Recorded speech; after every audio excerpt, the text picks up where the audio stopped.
Assalamualaikum warahmatullahi wabarakatuh. Perkenalkan, nama saya Wiji Wahyuningrum, mahasiswa PPG Prajabatan Gelombang 1 tahun 2022 dari Program Pendidikan IPA. Di sini saya akan memaparkan mengenai penelitian tindakan kelas yang sudah saya laksanakan untuk Seminar Nasional PPG Prajabatan tahun 2023.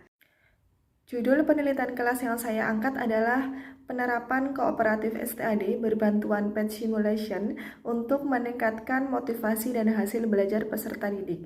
Di sini saya akan memaparkan beberapa poin. Yang pertama adalah latar belakang, yang kedua adalah rumusan masalah, kemudian metodologi penelitian, prosedur penelitian, hasil dan pembahasan, dan yang terakhir adalah kesimpulan.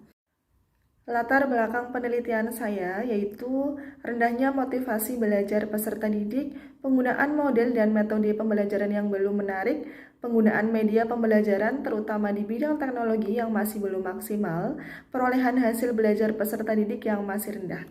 Kemudian, berdasarkan latar belakang tersebut, saya merumuskan dua masalah, yaitu yang pertama, apakah model pembelajaran kooperatif tipe STAD berbantuan media PET Simulation mampu meningkatkan motivasi belajar peserta didik pada mata pelajaran IPA, materi getaran dan gelombang bagi peserta didik kelas 8 SMP Negeri 2 Tegal pada semester genap tahun pelajaran 2022-2023. Yang kedua, apakah model pembelajaran kooperatif tipe STAD berbantuan media PET Simulation mampu meningkatkan hasil belajar peserta didik pada mata pelajaran IPA, materi getaran dan gelombang bagi peserta didik kelas 8D SMP Negeri 2 Tegal pada semester genap tahun pelajaran 2022-2023. Metodologi penelitian, yang pertama, jenis penelitian yang saya angkat adalah penelitian tindakan kelas kolaboratif bersama dengan guru pengampu mata pelajaran IPA atau guru pamong.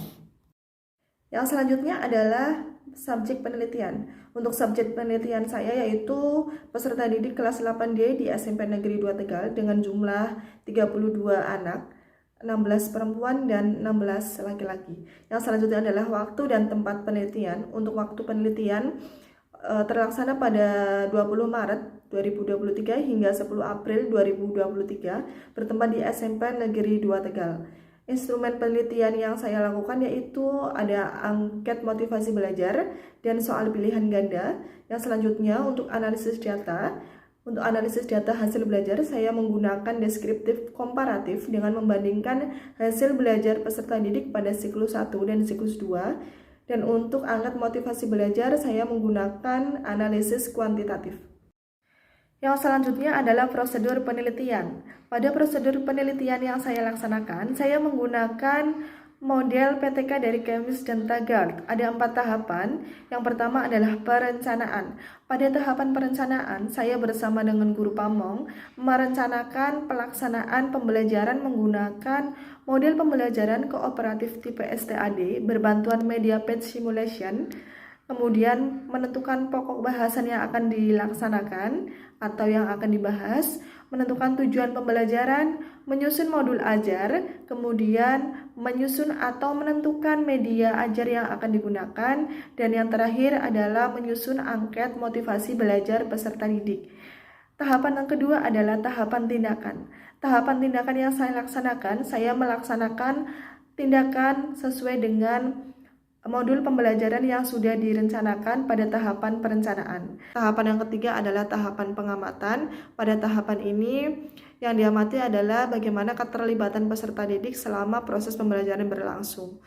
Dan untuk tahapan yang keempat adalah tahapan refleksi. Saya beserta dengan guru pamong serta rekan sejawat mengevaluasi bagaimana implementasi yang sudah saya laksanakan dari tahapan tindakan untuk perbaikan pada siklus selanjutnya. Yang selanjutnya adalah hasil dan pembahasan. Untuk hasil dan pembahasan yang pertama adalah hasil dan pembahasan dari kegiatan prasiklus. Tujuannya adalah untuk mengetahui kondisi awal peserta didik. Pada kegiatan prasiklus ini, data yang diambil adalah data dari tes pilihan ganda dan motivasi belajar peserta didik dengan jumlah peserta didik 32 anak. Untuk hasilnya, rata-rata dari skor motivasi belajar peserta didik pada tahap prasiklus ini mencapai 55%. Kemudian untuk hasil belajar dari PTS yang tuntas hanya 4 peserta didik. Kemudian untuk pretest, untuk hasil belajar pada prasiklus ini tidak ada peserta didik yang mencapai batas tuntas.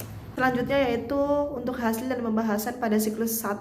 Untuk siklus 1 dilaksanakan pada 20 Maret sampai 30 Maret tahun 2023. Dilaksanakan menggunakan model pembelajaran kooperatif tipe STAD berbantuan media patch simulation dengan jumlah peserta didik 32 anak dan data yang diukur dilihat dari tes pilihan ganda dan angkat motivasi belajar peserta didik. Untuk hasil yang diperoleh, motivasi belajar peserta didik mencapai 75,38% dan untuk ketuntasan belajar peserta didik ada 11 anak yang mencapai batas tuntas. Untuk hasil dan pembahasan selanjutnya yaitu hasil dan pembahasan pada siklus 2. Pada siklus 2 ini dilaksanakan dari tanggal 3 April sampai 10 April dengan jumlah peserta didik 32 anak. Untuk model pembelajaran sama, yaitu menggunakan model pembelajaran kooperatif tipe STAD, menggunakan bantu media patch simulation dengan data yang diukur yaitu dari tes pilihan ganda dan angkat motivasi belajar peserta didik. Perolehan skor rata-rata motivasi belajar peserta didik yaitu mencapai 83,31% dan untuk peserta didik yang mencapai batas tuntas dari hasil belajar mereka yaitu mencapai 24 anak. Yang selanjutnya ada grafik mengenai persentase motivasi belajar peserta didik. Berdasarkan gambar tersebut menunjukkan bahwa terdapat peningkatan mulai dari prasiklus, siklus 1 dan siklus 2.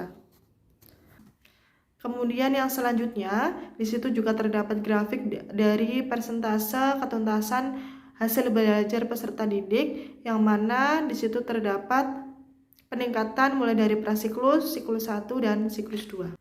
Kemudian untuk penelitian yang relevan dengan penelitian yang sudah saya lakukan, yaitu yang pertama adalah penelitian dari Sari dan kawan-kawannya, yaitu pada tahun 2021, yang menyatakan bahwa pembelajaran IPA berbasis media patch simulation memiliki pengaruh yang signifikan terhadap motivasi belajar peserta didik.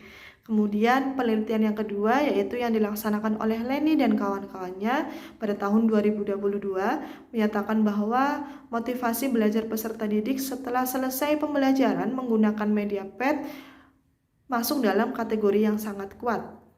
Yang ketiga, penelitian ini juga didukung oleh Harum dan kawan-kawannya pada tahun 2017 yang menyatakan bahwa peserta didik memberikan respon positif yaitu senang, berminat, dan tertarik dalam mengikuti pembelajaran menggunakan model pembelajaran generatif yang berbantuan simulasi PET.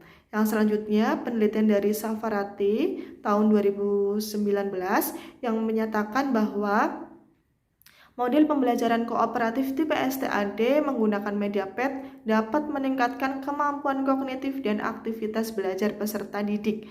Dan yang selanjutnya ada penelitian dari Nur Hayati dan kawan-kawannya pada tahun 2014 yang menyatakan bahwa hasil belajar peserta didik yang diajarkan menggunakan simulasi PET itu lebih baik daripada hasil peserta didik yang menggunakan metode konvensional. Yang selanjutnya adalah kesimpulan. Kesimpulan dari penelitian tindakan kelas yang sudah saya laksanakan yaitu yang pertama, model pembelajaran kooperatif tipe STAD berbantuan media patch simulation dapat meningkatkan motivasi belajar peserta didik yang dibuktikan dengan hasil angket motivasi pada siklus 1 sebesar 75,38% yang masuk dalam kategori sedang dan pada siklus 2 meningkat menjadi 83,31% yang masuk dalam kategori tinggi. Yang kedua, yaitu model pembelajaran kooperatif tipe STAD berbantuan media patch simulation dapat meningkatkan hasil belajar peserta didik yang dibuktikan dengan perolehan nilai rata-rata ketuntasan hasil belajar peserta didik pada siklus 1 sebesar 34,38% dan pada siklus 2 meningkat menjadi 75%. Baik, sekiranya itu yang dapat saya sampaikan. Sekian pemaparan dari saya. Apabila ada salah kata, mohon maaf.